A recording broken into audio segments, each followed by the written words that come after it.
Well, good evening, everyone. It's so nice to see so many people showing up for our virtual evening at Egan's. I am Karen Carey, and I am the interim chancellor for the University of Alaska Southeast. And again, I really appreciate everyone being here tonight. We're very, very lucky to have Zach Brown join us this evening for our lecture. Zach grew up surrounded by the wilderness of Southeast Alaska, and he's right now in Gustavus.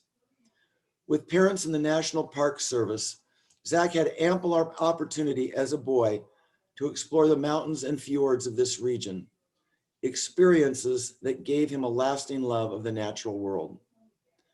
Attending college in Southern California, Zach studied chemistry and biology. When the opportunity came to travel to the Arctic, his life changed forever. Zach spent a field season in a high Arctic archipelago of Svalbard, observing how seabirds are responding to changing climate. This unforgettable experience led Zach to pursue a PhD at Stanford University, where he continued to study how changing sea ice affects the marine biological communities of the polar regions, especially the phytoplankton that form the first link of the food chain. During his time at Stanford, Zach was thrilled to undertake multiple research expeditions to the Arctic and Antarctic. Completing his PhD studies in spring 2014, Zach set off on a 4-month, 2,300-mile solo trek, hiking and paddling from Stanford to his Alaska homeland to spread the word about creating Inian Islands Institute, where he now serves as the founding director. So Zach, I'm going to let you take it away, and thank you so much again for doing this. Thank you so much, Karen, and to Kenny and everyone else at UAS and Evenings at Egan. I hope you all are happy and healthy this evening. I'd like to begin by acknowledging with honor and respect that I am speaking to you on the Tlingit Ani, on the traditional lands of the Hunakawu. So thanks again to UAS for inviting me to speak. I'm honored to be here. Thanks most of all to you all for being here, for taking time out of your lives on a Friday evening. We need all hands on deck right now. The hour is late. As Greta Thunberg tells us, our house is on fire. So thank you for paying attention, for getting involved. Yeah, I'm Zach. I'm a climate scientist, educator, activist, beaming into you from across the fjords in Gustavus. I'm going to speak about tackling the climate crisis. I'd, of course, much rather be giving this presentation in person, see all your faces and interact and shake hands and experiences with climate change. But as my buddy Hank reminds us, there are certain advantages to the Zoom presentation. I'm sitting on my couch at home. I've got a beer poured. So let's get started. I'm going to turn my video off and I'm going to turn my screen on. Here we go. Oh, wait. Just 1 second.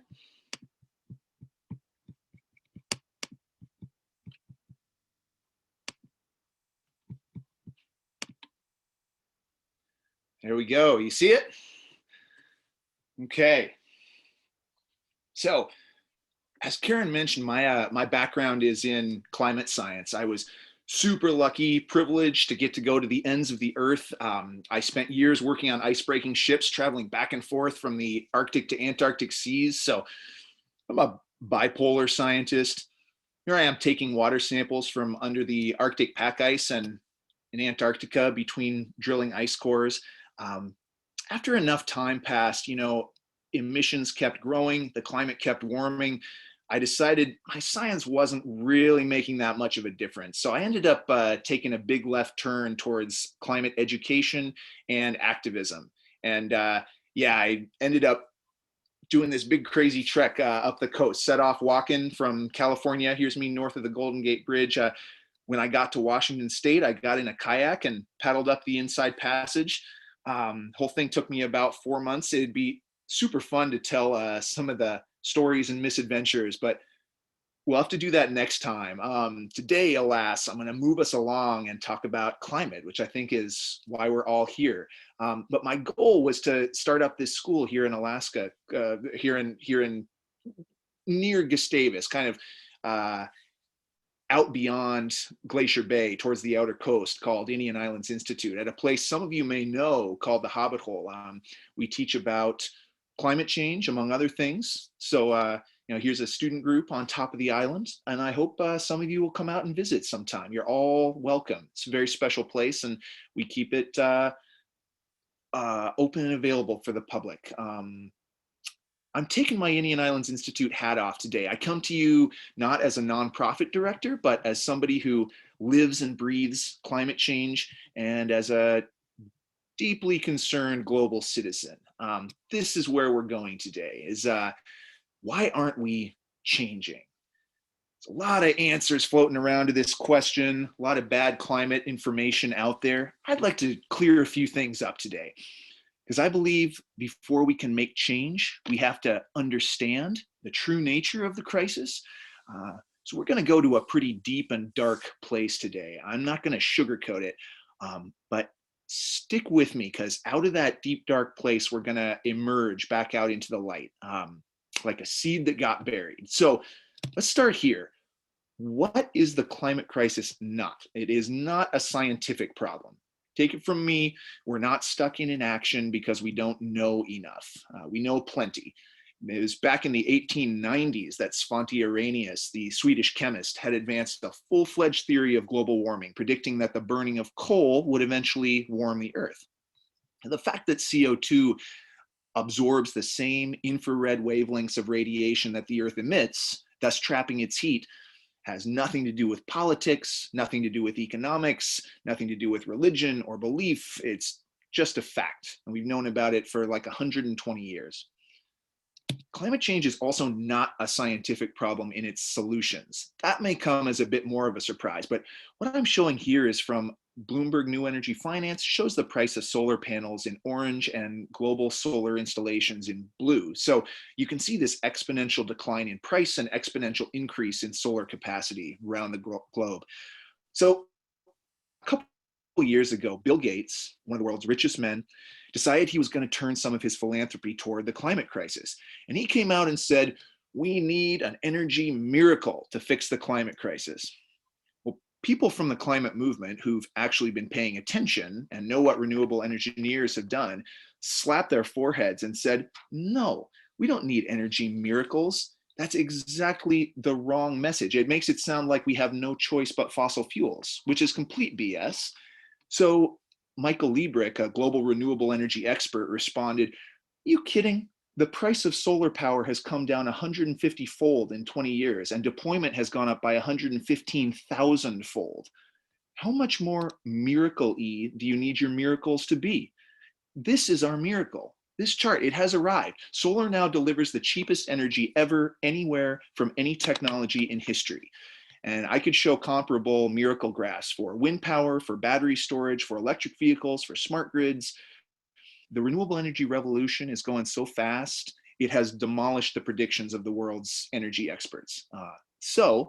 Mark Jacobson, a colleague of mine from Stanford, has for the last decade been publishing comprehensive roadmaps for every nation on Earth and every state of the union to convert entirely to wind, water, and solar with existing technology. These plans would create more jobs than they would lose. They would save millions of human lives, mainly through the reduction of air pollution, which causes some 10,000 premature deaths every single day around the world. And as an added bonus, we avoid the catastrophic impacts of climate change. So it's really hard to see what's not to like about this. So the question is, why aren't we doing it? Why, if there's so much to like, would we not go down this beautiful path? Well, to understand that, we can turn to the work of Bill McKibben, one of our greatest living climate warriors. In 2012, McKibben published a sobering article in Rolling Stone, which I consider to be the most important climate change article ever written. This was the cover art on that issue of Rolling Stone: Justin Bieber, hot, ready, legal. So naturally, I bought 5 copies. If you look at the top right is an article called The Terrifying New Math of Climate Change. And McKibben lays out 3 numbers that really clearly show the true nature of the climate crisis. So I hope you'll focus in and come with me now. The first number, 2 degrees Celsius. This is our safe ceiling for average global temperature rise relative to pre-industrial temperatures. In other words, this is how much we can warm the planet before catastrophe really hits, meaning spiraling extreme weather disasters, famines and droughts, a refugee crisis beyond imagining, the death of all coral reefs on the planet, the flooding of Earth's coastal cities. These are the things that happen at 2 degrees. To put this in context, so far we've warmed the Earth just about 1.1 degrees C. But it's important to understand that even if we stopped emitting tomorrow, the planet would continue to warm to at least 1.5 degrees. There's a lot of lag time built into something as massive and complex as the climate system. So we've already locked in 1.5 and our limit is 2. Are you with me so far? The second number, 565 gigatons. This is the amount of additional carbon we can emit from here onward and still stay below the 2 degree threshold. That is, this is our carbon quota. Basically, if we burn less than this, we're okay, more or less. If we burn more, we're screwed. Now, each year, humanity emits around 35 gigatons of carbon. What the hell is a gigaton? It's a billion metric tons. Okay, now imagine El Capitan in Yosemite Valley. That's El Capitan on the left, probably the most famous cliff in the world. Any of y'all see the film Free Solo, where Alex Honnold scales El Capitan with no ropes? It's a pretty wild film. That wall is about 1 kilometer high. You take that height and make it into a cube, a 1 kilometer cube. Fill that with water, and it would weigh a gigaton. Now put 35 of those side by side by side, and you come up with how much carbon we emit into the atmosphere each year. It's an almost unimaginable amount. Do the math, you'll see we have about 16 years. So about the time today's kindergartners are graduating from high school, we will have surpassed our quota of carbon we can safely emit. Except that this article was written 8 years ago. Still with me. The third number, 2795 gigatons. This is the amount of carbon that would be released if we dug up and burned all the proven fossil fuel reserves, all the coal, all the oil, all the gas that fossil fuel companies are sitting on.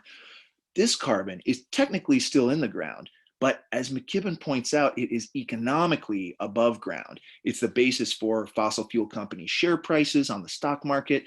Companies are borrowing against it, using it as collateral, trading it. Entire nations are basing their budgets on it. Point being, this is the amount of carbon we're planning to burn. Oh shit. Sorry, I had a misfit there. So it won't have escaped your notice, especially because I jumped ahead on the slides, that 2795 is greater than 565, 5 times greater. On the right is the amount that climate scientists say is safe to burn. On the left is the amount we're planning to burn. This is deeply disturbing. You know, this is what Greta Thunberg says when she says, I want you to panic.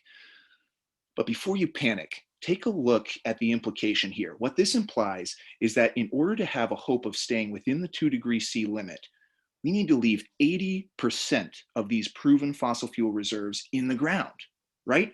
Does that make sense? We know that 5 times more than can be safely burned is under our feet, so we can only burn 1/5 of it. 80% has to stay in the ground. Here's the kicker. Here's where we come to the fourth number, and it's a doozy. That 80% of proven fossil fuel reserves, known as the unburnable carbon, that represents some $20 trillion in profits for the fossil fuel industry. So now we can begin to see the true nature of the climate crisis. Try telling ExxonMobil or Royal Dutch Shell that they have to leave $20 trillion in the ground. Think they're going to like that very much? You might think they're not. You'd be right. They're going to fight tooth and nail to ensure that the number is the one on the left and not the one on the right. You can begin to see where we're going with this. So let's dig into the true nature of the climate crisis. I know it won't surprise any of you here on this call tonight to learn that there are very close ties between the fossil fuel industry and our government. there's an exchange going on here. There's an arrow going this direction. What does industry do for government? Well, the big one is campaign finance. The disastrous 2010 Supreme Court decision, Citizens United, redefined corporations as people and redefined campaign contributions as free speech, thus allowing corporations to pour virtually unlimited and undisclosed amounts of money into our elections. So there's just a tidal wave of dirty money sloshing around our government. How about lobbying? The fossil fuel industry is lobbying our federal government at a rate of about $1 million per day, pushing for policies that benefit them. And there's an arrow the other way. What does government do for the fossil fuel industry? Subsidies and tax breaks is a big one. The fossil fuel industry globally is subsidized to the tune of like $2 trillion a year. Subsidies make fossil fuels artificially profitable for fossil fuel companies and artificially cheap for consumers so that we're happy to keep filling up our giant gas guzzlers. How about policy? Policies like being able to drill on federal lands, reduction of oversight and regulation, not having to disclose, for example, the slurry the fracking industry is pumping into our groundwater, policies that make it harder for people to purchase electric vehicles or add rooftop solar, and on and on. Increasingly right now, we're seeing political appointments, people from the fossil fuel industry coming straight into government themselves. Basically, the government saying, we don't even need to make the policies for you. You can come straight in the door of the Capitol building and do it yourself. And around this nefarious circle we go. And out of this nefarious circle is spawned climate change denial. It's really important for us as global citizens to understand that climate change denial doesn't just happen.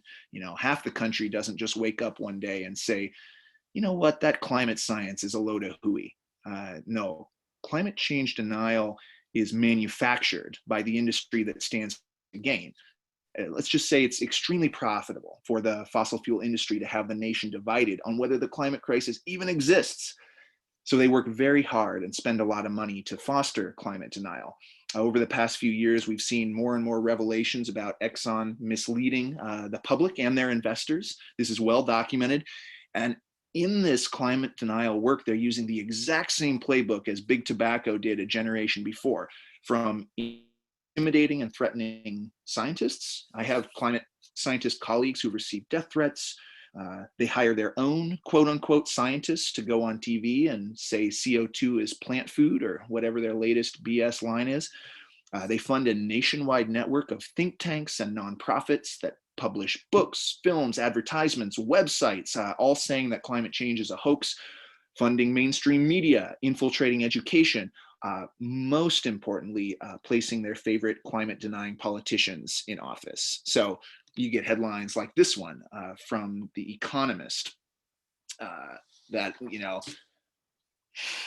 fossil fuel barons have poured more than 100 million into these campaigns, raising concerns over special interests. That would be the understatement of the 21st century. Special interests run our government.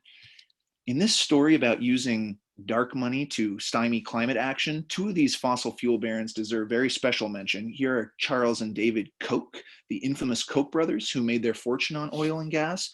They poured almost $1 billion into the 2016 presidential election. Let's just say they got what they wanted. I remember going to see Al Gore speak when I was down at Stanford. I'll never forget because I had just had hernia surgery that morning. So I was limping around. I had this wheelie cart with a bag of local anesthetic that was pumping into my inguinal area, and I was in great pain, but I wasn't going to miss Al Gore. And they let me jump to the front of the line and find a seat. He was a terrific speaker, and I'll never forget his words. He said, "We can't solve the climate crisis until we solve the democracy crisis." And we have one. We do not live in a democracy in this country. We live in an oligarchy where the wealthiest industries control our government. The climate crisis and the democracy crisis are one and the same. So let's get political and look at some of the actors in our democracy crisis, which drives the climate crisis. Scott Pruitt, his campaigns for Oklahoma Attorney General were generously sponsored by the fossil fuel industry. He spent his time at the EPA dismembering the agency, especially anything having to do with regulating fossil fuels or carbon emissions. But with all the chaos in this administration, he's out. He's been replaced by a former coal lobbyist, Andrew Wheeler. How about the big guns? How about Rex Tillerson? Our former Secretary of State came straight from the CEO post of Exxon. Whose interest do you think he was advancing in his post as America's most powerful diplomat? Us, the voters? I have my doubts about that. Well, Tillerson is out too, and incredibly, our new Secretary of State is perhaps the only person on earth even deeper in the pocket of the fossil fuel industry than the CEO of ExxonMobil. Mike Pompeo is the largest recipient of Koch brothers money of any federal politician. How about our vice president? He's perhaps the closest politician alive to the Koch brothers. He's helped them advance their no climate tax pledge to the point that it's been signed by over 150 members of Congress. It's basically a vow to the Koch brothers not to take any climate action ever. That is the state of our democracy. By the way, do you notice any other similarities between all these people other than their fossil fuel ties? They are all white men. The links between climate justice and social justice become manifest. The point of all this is there's no longer any clear line separating the fossil fuel industry from the government. It's important not to see this as a temporary result of the current administration. This has been going on for decades. It's just that the Trump administration has taken it to an almost unbelievable extreme. And there's a word for this blurring of lines between industry and government, and that word is corruption. What's the result of all this corruption? Well, government policy that favors fossil fuel interests, rolling back auto emission standards, rolling back the Clean Power Plan, which would have cleaned up our energy grid, undoing the methane emission rule for fossil fuel extraction.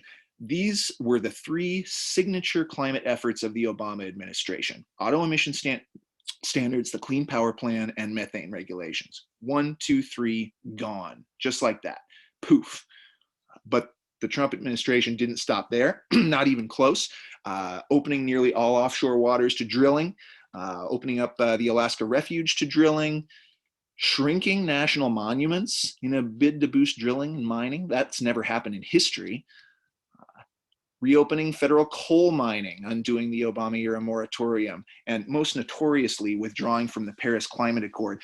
This was in December 2015. It was a historic achievement. It brought together almost every nation on Earth with the goal of aggressively decarbonizing the global economy. And at that time, there were two nations that didn't sign: Syria, which was in the midst of a brutal civil war, partly caused by climate change, by the way.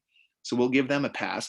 And the other nation who didn't sign was Nicaragua, who didn't sign as a form of protest because they said the Paris Climate Accord doesn't go far enough. It's not aggressive enough in reducing emissions.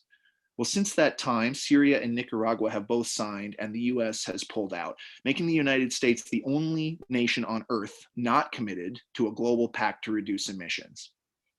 Are you with me? Does this all make you as furious as it makes me?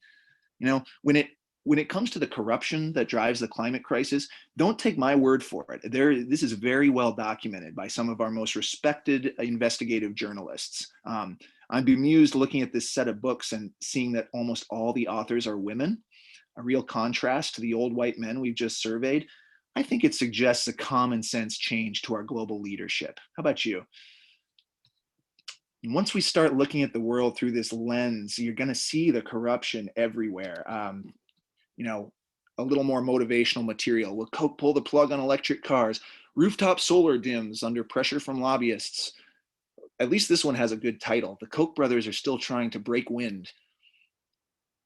And a Koch-fueled attack on electric buses picks up speed. We can't even get electric buses in this country without the fossil fuel industry coming in on the attack.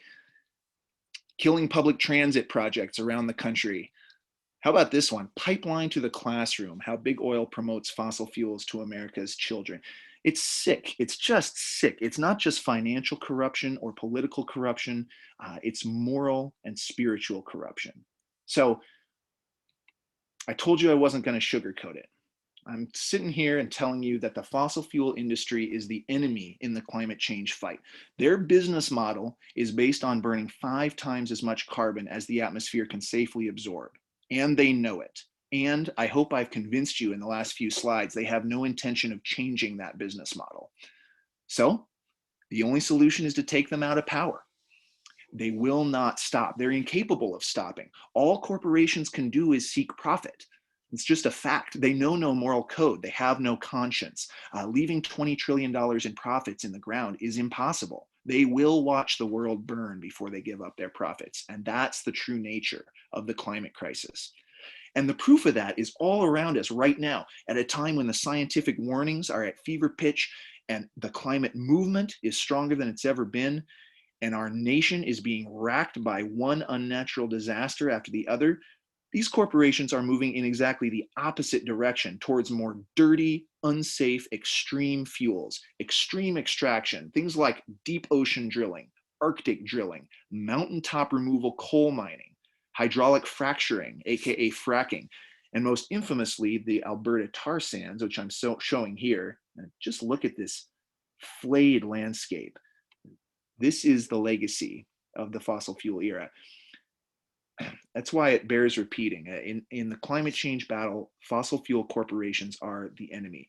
One of the first questions that comes to mind, though, when we see a statement like this is, well, wait a minute, we all use fossil fuels. Most of us have cars, fly on planes, eat food that was shipped up from warmer climates. Therefore, we're all complicit in climate change. How can you rail against fossil fuels when you use fossil fuels? And this is a very natural response and an extremely important one. Personal responsibility and personal action are very important. I think about carbon with every decision I make. I drive my wife Laura nuts. I won't even turn on our Toyo stove, so the house is freezing. But I do burn hydrocarbons, and I hate the necessity of that. But as my dear friend Hank reminds me, when Abraham Lincoln issued the Emancipation Proclamation, he was wearing a cotton shirt, and that cotton was picked by slaves. Should he have stayed silent because to speak up would have been hypocritical? The point being, just because you're embedded within an unjust system, that doesn't mean you can't advocate for its change. The easy way out of your responsibility is to smear somebody else as a hypocrite. The hard work is to go out and change the system. So don't let anybody tell you you can't push to end fossil fuels' reign of terror just because you're trapped, like all the rest of us, in an unjust, fossil fuel-addled society. Time to turn the blame frame around. Self-blame is paralyzing. Over the next few slides, I hope to dismantle the myth of individual responsibility for the climate crisis. A super important paper came out in Science a few years ago by Elise Amel and her colleagues. They're environmental psychologists, which I think is so cool. What they imagined was an individual person who's looking to do their part to help change the world for the better. But since it's more interesting and more fun to be specific rather than general, I'm going to pick on my dear friend Beth Kurtula. I love this picture. I think many of you know. And so let's say Beth likes to reduce her carbon footprint. She told me this by riding with her husband, Jim, whenever she can in their Nissan Leaf. So Amel and colleagues defined the various spheres of influence a person can have. The first being the private and personal. This is the classic reduce, reuse, recycle level of action. For Beth, it means driving her electric vehicle, and that's great. Maybe Beth wants to think a little bit bigger. She might look to next and encourage her friends and neighbors to get EVs too. She'll help her neighbor research it and make the purchase. But that might not be enough. She might move to the next level and actually start a community organization dedicated to EVs. You start up a co-op to help finance EV purchase and do community education about the benefits of EVs and how they work well even on snow and ice and how you save money on fuel. And if that wasn't enough, now Beth decides to run for state Congress in Alaska, again, on the EV platform. And when she wins, she's going to introduce legislation that everyone in Alaska has to buy an EV. Internal combustion cars are outlawed, becomes the law of the land. By the way, California just did that. Takes effect in 2025. And eventually, after Beth does enough work spreading the EV gospel, we reach the biggest sphere of influence, which is cultural. This is when we don't need a law on the books forcing us to buy an EV because, of course, we're going to buy EVs. That's our culture. If you don't drive a Leaf, You're not part of our tribe and you can leave. We are EV people. But the most revealing thing about this diagram is that Emil and her colleagues put an axis on it. Notice that the axis goes from smallest impact at the top to largest at the bottom. What it shows is that personal action is the smallest level of impact that we can have. If we want to fix climate change, personal action cannot be all that we aspire to. This is a global systemic problem that requires global systemic solutions. Think about what we've seen so far. Do you think fossil fuel executives are operating on the private and personal level up at the top? You think they're getting into their boardrooms and saying, okay, fellas, here's our strategy for growing the industry. We're going to use more fossil fuels as individuals. We're going to drive more and fly more and buy a gas guzzling truck instead of an EV. And that's going to increase demand for fossil fuels just a little bit, and that's going to make our companies more profitable. You think that's how they're operating? Hell no. I'll tell you the level where the fossil fuel industry is operating on. They're operating where the real power is. They're operating on the public level, influencing election through donations, gaining political appointments, fueling voter suppression efforts. And they're operating on the cultural level, funding a sustained campaign to create a culture that distrusts science, and advertising to create a culture where to be a man, you have to drive a V8 F350 truck. So if we're stuck up here wailing about our personal carbon footprint and they're down there where the real power is, that nefarious circle will just keep on turning. This is why touting individual action to ourselves, to our friends and families, is actually a disservice because it's a false tool. We're out here, we tell our young people the earth is on fire. It's a mass extinction and a humanitarian disaster. And they look up at us with tears in their eyes and they say, what can we do? And we tell them, well, we're going to change our light bulbs. Jesus, the absurdity of the disconnect here just baffles me. That solution has nothing to do with the scale of the problem, nothing to do with it. Asking people to fix climate change by changing their light bulbs is like asking them to fix global poverty by handing out dollar bills on the street. We understand that global poverty is a systemic problem requiring systemic solutions. Why don't we understand the same thing about climate change? And by the way, the two are intimately linked. What I tell my students is, by all means, do these things that reduce your dependence on fossil fuels. Ride your bike, grow a garden, and sure, get an EV. Beth is going to force you to anyway. She's going to make it the law. But don't do these things because they're going to fix the climate crisis. They won't. Do them because these are the things that tend to make us happier and healthier. Ride your bike because you can hear the birds when you do. Grow a garden because worms are groovy creatures. Drive an EV because you'll never have to visit a smelly gas station again where Americans buy all their cigarettes and sugar water. Then go out and fix the climate crisis through collective action. That's actually effective. See, this is what the fossil fuel industry wants us to believe, that it's our fault, that the only way to solve things is to change ourselves. Because as long as we believe that, we'll be stuck trying to change as individuals without changing the system, and they can keep right on drilling. And I'm not just speculating that that's what the fossil fuel industry wants us to think. I'm not blowing smoke here. They've spent millions to convince us to blame ourselves. This piece details how the whole concept of the carbon footprint is a fossil fuel industry invention. It was conjured up by British Petroleum, one of the majors, in 2005 in a $100 million ad campaign. Here's what that ad campaign looked like. Look at how they shift the blame. They're talking about your mark on the world, your daily activities. And meanwhile, they're calling themselves Beyond Petroleum, even as they continue to lobby the government and fight tooth and nail against any policies to reduce the systemic addiction to fossil fuels. Look at how they end this. It's a start. And they know that it's only a start, that if we buy into this, it will make us totally ineffective at solving this crisis. And boy, have we bought into it. This is where it's at.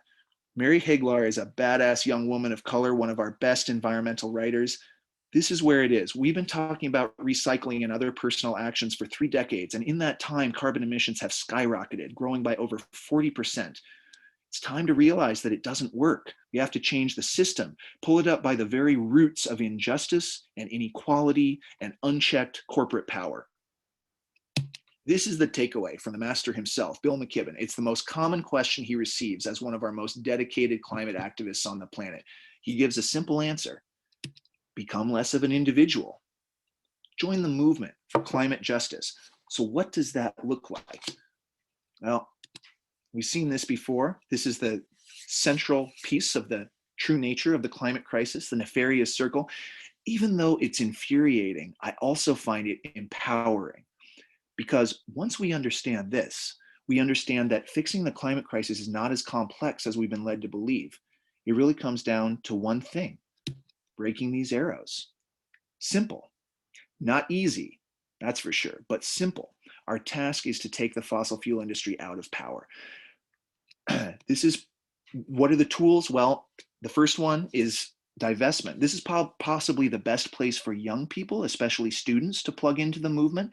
Divestment means that organizations are pulling their investments and endowments out of the fossil fuel industry, reinvesting them elsewhere. To date, over 1,000 organizations, religious organizations, cities and towns, nonprofits, and especially colleges and universities have pulled out of fossil fuels. Over $14 trillion worth of assets have divested. So this is not fringe, it's mainstream. And along the way, it has called huge attention to climate change and catalyzed a whole generation of young people to get involved in this movement. Divestment is being spearheaded by today's students. Finance is the newest front in the climate wars. As McKibben puts it, money is the oxygen that fuels the climate crisis. Take away their financing and the fossil fuel industry can't operate anymore. The preeminent group, which has just risen to prominence within the last year, is called Stop the Money Pipeline. They've particularly targeted Chase Bank, which has lent fossil fuels $196 billion since the Paris Climate Accord was signed in late 2015, an agreement they purport to support. It goes without saying that this is inconsistent with the goals of the Paris Accord, lending $200 billion to fossil fuels. They are financing climate destruction, and so are the other big banks. That has to stop. How else are people confronting the fossil fuel industry? Blockadia is a term for people taking direct action to stop the reckless extraction. In some cases, it's motivated by climate change. In most cases, it's motivated by people simply defending their homeland from being strip mined and poisoned. And increasingly, these protesters are winning David versus Goliath battles. As just one example of hundreds I could cite of the beautiful power of protest, you have the kayaktivists in the port of Seattle blockading the Polar Pioneer from heading up to the Arctic. And ultimately, after $5 billion in wasted investment, Shell dropped their Arctic drilling program, partly because of the bad press of this reckless, extreme extraction. And I've done my time. I protested against Shell's plans to drill in the Arctic, a place that I love. We scientists are some of the only people to ever go there. If we don't defend it, who will? But this year, what's the biggest thing that we can be doing right now? The most powerful tool at our disposal is getting political. The good folks at UAS might be a little uncomfortable with me getting political, as I have been and as I'm going to continue to. So let me just say right now, this is not their fault. I take all the blame. They don't condone political speaking nor endorse any political candidate. And by speaking out politically like this, I might not get invited back. And that's okay. I can live with that. But we have to get political to solve the climate crisis. You know, I won't sit here and watch one political party block climate action for 3 decades and then pretend it's not a political problem. And I won't stand here and deprive you of the actual tools that can turn things around and preserve a habitable planet. I won't tell you the world is on fire and then tell you the best we can do is change our light bulbs. The tools that will turn this around are political tools because this is a political crisis. I'm speaking out, and I hope you will too. It's not about Republicans or Democrats or even independents. This is about the urgent, literally life or death need to elect leaders who are not corrupted by the industry and who will act. And so I'm willing to take the risk. I won't waste breath trying to convince you how crucial it is to defeat Donald Trump, our most destructive environmental president ever by far.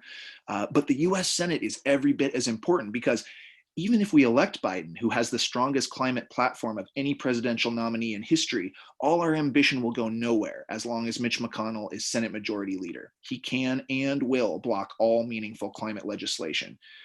This is the US Senate map. These are the big four toss-up states where climate leaders could take control, paving the way for ambitious climate legislation, the likes of which the world has never seen. And there are other targets beyond these four: Georgia, Iowa, Texas, Montana, even Kansas, and Alaska.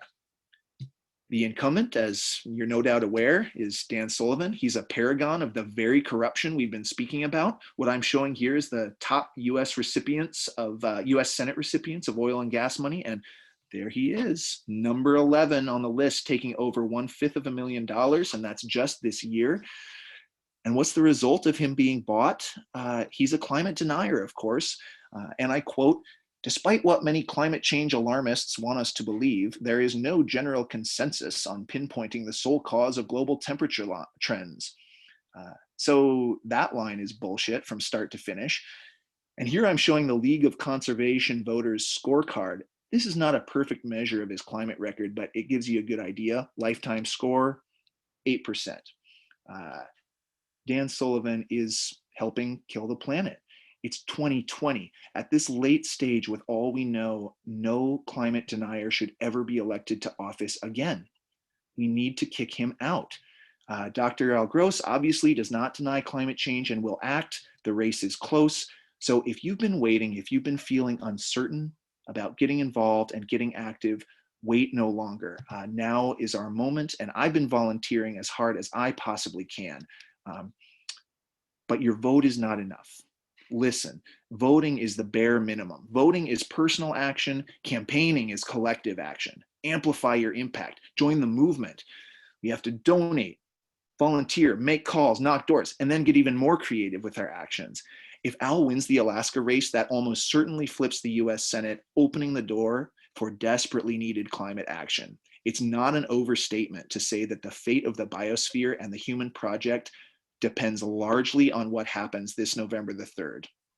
What would you do if the fate of the living world would be decided in 39 days? What action would you take? These 39 days are an opportunity we will not get back. I assure you this chance will not come again. I happen to believe that Alaska's US Senate race is the biggest lever that we Alaskans can pull that would shift the balance of power away from climate deniers at the highest level. But you may have your own ideas about the best ways to get involved. So by all means, go and do it. I'll do it with you. Let's work together. And if you want to get involved, but you don't know where to start, please contact me. I'll help point you in the right direction. I'll drop my email into the chat. 39 days. If January comes and Trump is still in the White House and climate deniers still hold a majority in the Senate and our world plunges into climate chaos, I want to be able to look in a mirror and say I did everything I could.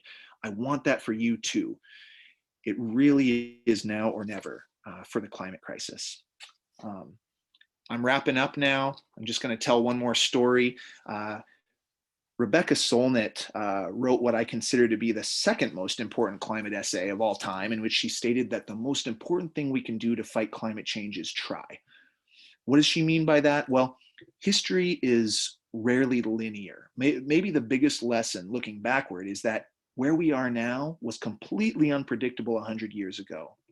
And therefore, where we will be in 100 years is also totally unpredictable now. We face these dire predictions, yes. But if we just get out and try, we have no idea what kind of nonlinear, unpredictable impacts that could have. Let me tell you what I mean. Here's my favorite example. You probably heard about the Dakota Access Pipeline protests in 2016. This was a pipeline crossing sacred Native American land. Armed guards used attack dogs and water cannons in freezing weather, drawing significant media attention. And so the Obama administration blocks the pipeline, a big win for the protesters and the indigenous people on whose land and water it is.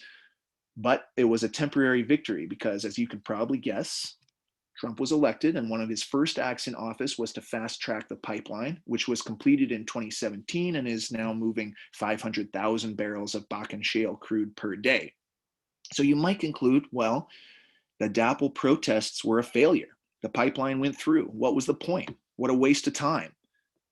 But you know who was there at those protests? A young woman by the name of Alexandria Ocasio-Cortez, AOC. The DAPL protests inspired her to run for US Congress. So she mounted an improbable bid for New York's 10th congressional district, and she became the youngest woman ever elected to US House at 29.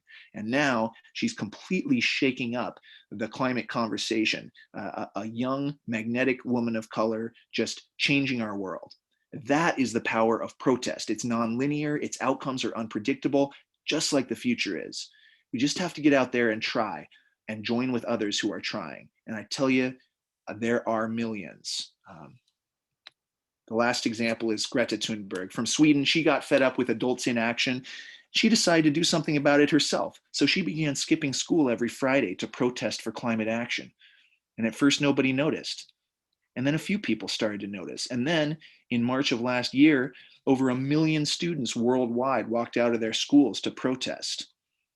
This all started with one 16-year-old girl standing up for her rights, speaking truth to power.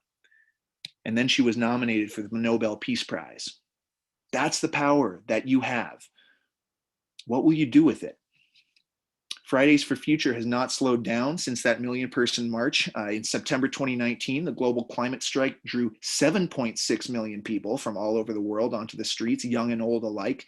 This kind of thing was not happening even a couple years ago. The conversation has completely changed. The climate movement has finally hit its stride, maybe just in time to avert global calamity.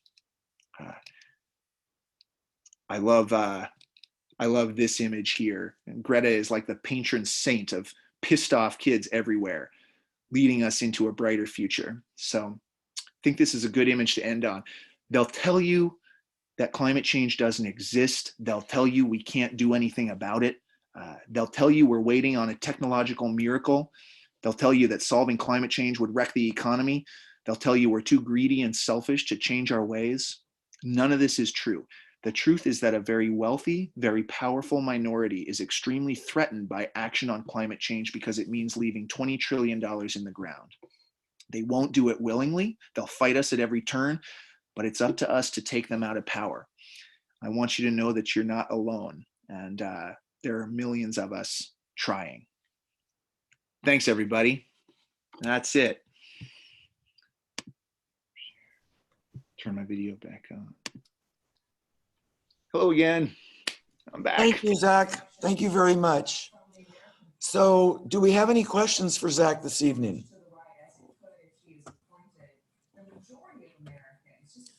There were some comments in the chat.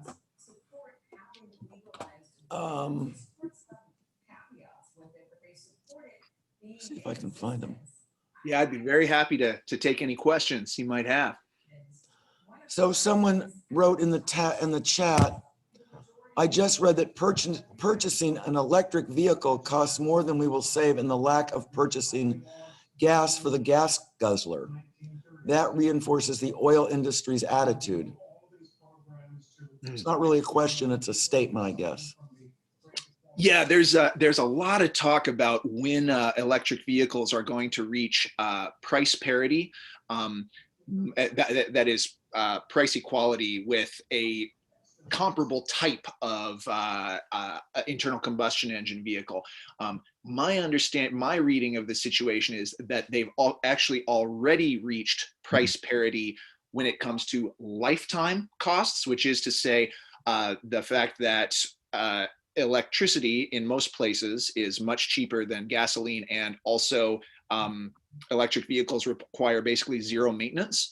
So if you calculate the lifetime costs, they've already reached price parity, but the upfront cost is still higher, though dropping rapidly. And it's that upfront cost that people see. We're not that good at thinking ahead sometimes. And so when that upfront price parity is reached, it's going to be a sea change. So someone asked, doesn't individual action act at the cultural level? It's just what we do. Thank you. Thank you for asking that question. And that's exactly right, is that if you think about those nested circles that I showed, there is actually a connection between the smallest level and the largest level, that a whole bunch of people doing those individual actions becomes a culture. But I think the severe limitations of that have been on display for an awful long time, and so the ways, I'm no expert in the ways that individual action translates into large scale culture, but I know that that has not happened yet in terms of the changes that need to be made on the climate front, and that joining the climate movement and these various tools that I've talked about and others is far more effective than trying to face this alone by doing individual tasks. Thank you.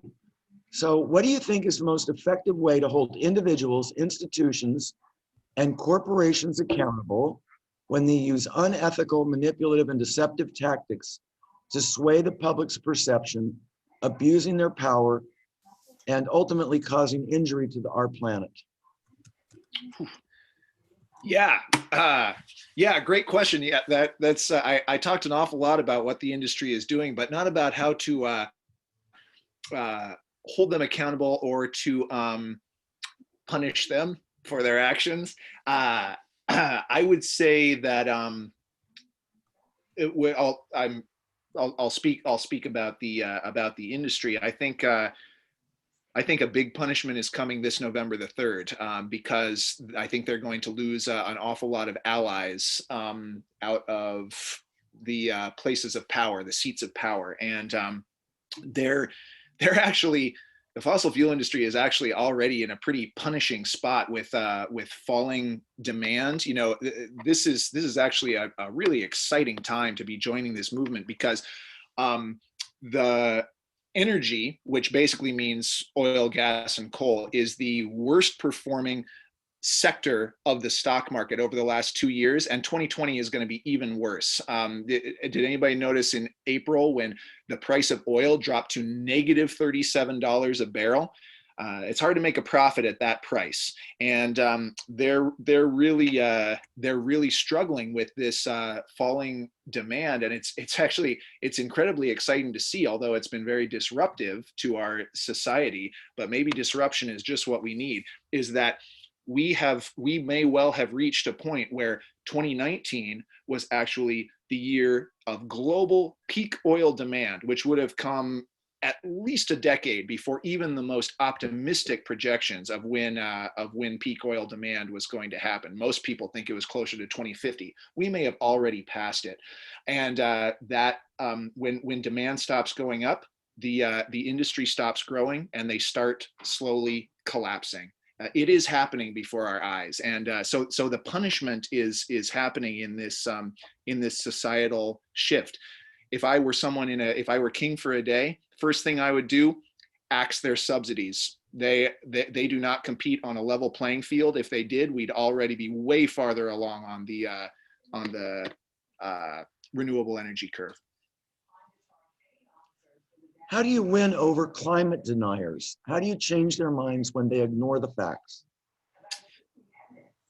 I don't have a good answer for that, unfortunately. That's a really tough one. You know, there's been a lot of cognitive psychology devoted to this question.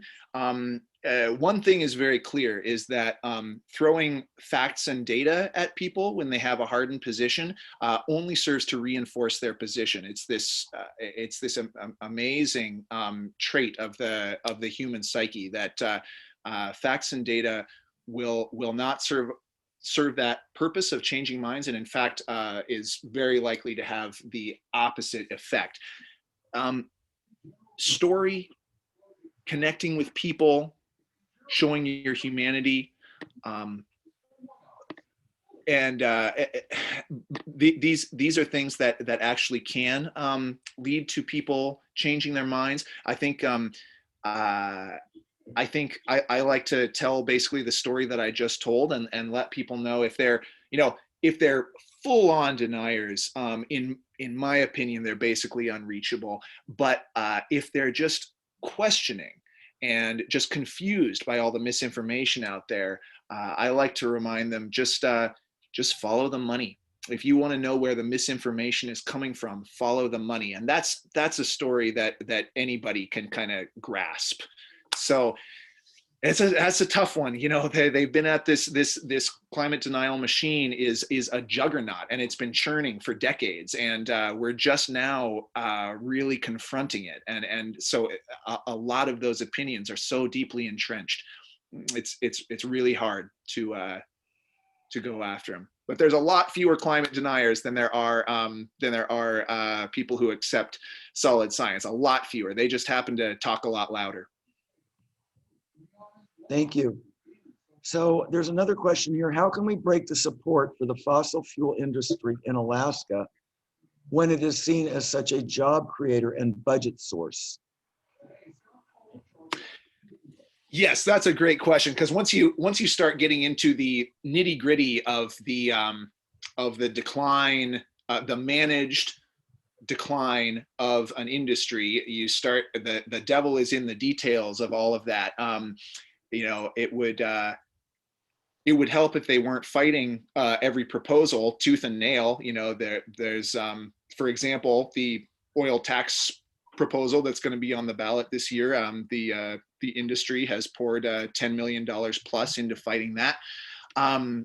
So these are, you know, the stories that I told kind of on the federal level apply just as much to Alaska. But you know, I think that the Green New Deal, whether you support something like that or not, has really shown it's provided a framework for managing what we call a just transition. That is, having a transition from a fossil fuel dominated world to a renewable energy dominated world that leaves no one behind, that provides rigorous training and re-education programs, and that protects frontline communities that are feeling the worst impacts of climate change, such as our North Slope communities, our indigenous communities here in Alaska, and the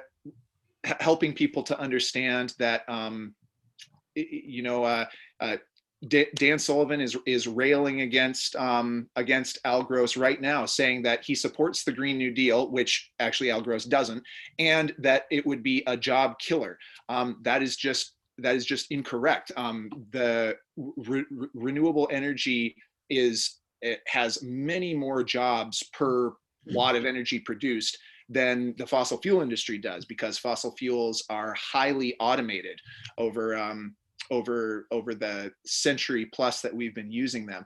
And so the job quotient is way higher for renewable energy than it is for oil. So if you can actually get past the disinformation and say, we can actually create a lot of jobs through diversifying Alaska's economy, and do it in a way where that is a just transition that protects workers whose jobs will be lost or changed, I think Alaska could be ground zero for that kind of innovation, except that we face power structures that will resist it, because they're holding on to the status quo, clinging. Thank you. Representative Story, did you have a question? Okay. So Zachary, what positive movements do you see happening in Juneau or Southeast Alaska now or on the local level? There's all kinds of cool groups springing up. We've got all kinds of local chapters that have been inspired by Indivisible, which are political action groups. Like almost every tiny little community in Southeast has one, including Gustavus. There's chapters of 350, which is the organization that Bill McKibben helped start. There's a 350 chapter in Juneau doing cool work. I know they have an EV rally coming up. I hope that Beth and Jim will be zipping around in that. And what I find really fascinating, something that where I have a lot to learn still, is in this notion of a just transition. There's a statewide group that's largely indigenous led that had a gathering back in January or February that was called basically Remembering Forward, which I think is a really beautiful title. And it's about what a just transition would look like in Alaska. It focuses on indigenous values and sovereignty. It's a great it focuses on decolonization. It focuses on a managed end to the fossil fuel industry, and it has I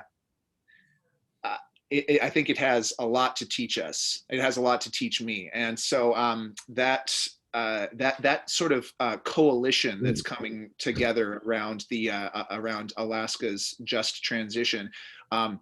I think it's beautiful, and I hope that we can find the political power to actually have it go somewhere. Thanks. So we've got one more question here. Have you read anything about transitioning jobs from the fossil fuel industry to the renewable energy sector? I don't know too much about that. I know that there are robust programs that are written into things like the Green New Deal, and We're just reading what some people were saying. we've got somebody who's unmuted, but I'm afraid I don't know too much of the details of basically retraining programs. I think that they're going to be crucial because, yeah, I think did I hear that 1 out of every 3 jobs in Alaska is in some way connected to the oil and gas industry. You have to check me on that. I think I just heard that today, but that's a huge training and re-education program, but it's also a huge opportunity because there's such abundant renewable energy resources here in Alaska, and we're ignoring them, and we're ignoring the opportunities that come along with them, economic and otherwise. Well, Zach, thank you very much. There's a lot of great comments here on the chat, a lot of people who want to know how they can get in touch with you and ask you your questions. So I think that, is there a good way that people can reach out to you? I am putting my email on the chat right now. There we go. Yeah, I'd love to hear from y'all, and just, gosh, I can't say enough. 39 days, boy, are these next 39 days crucial. And there's just so much. The United Nations tells us that we basically have 10 years to really take a giant chunk out of global emissions, or we lock in climate chaos. And those 10 years, so this decade, the 2020s, is absolutely crucial. And how much of that decade do we lock in if we have the kind of leadership that we have right now? So let's just do what we can. Let's just do our best. Well, thank you all very much. And thank you, Zachary. Really appreciate it. Lots of great comments, lots of good discussion. And there will be a recording coming out probably sometime next week. And we look forward to seeing you all again next Friday night. So thank you again, and look forward to seeing you very soon. It's been my pleasure.